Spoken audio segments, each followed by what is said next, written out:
నెల్లూరు జిల్లా బుచ్చిరెడ్డిపాలెంలో పోలీసులు మెరుపు దాడులు నిర్వహించారు.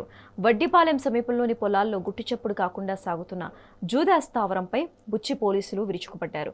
ఈ దాడిలో పేకాట ఆడుతున్న 8 మందిని అదుపులోనికి తీసుకున్నారు. నిందితుల నుంచి 64,500 నగదుతో పాటు 11 బైక్లు, 6 సెల్ ఫోన్లను స్వాధీనం చేసుకున్నట్లు సీఐ శ్రీనివాసరావు తెలిపారు. అసాంఘిక కార్యకలాపాలకు ఏర్పడే వారిపై ఉక్కుపాదం మోపుతామని హెచ్చరించారు. వెహికల్ కోసం వచ్చాను సార్ అంతే నలుగురు ఆరుగురు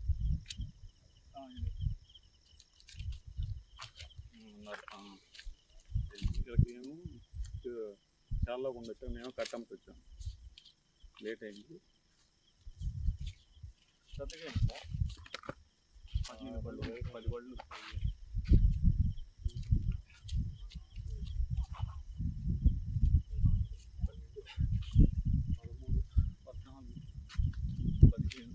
చెప్పులు చేతలు ఉన్నాయి.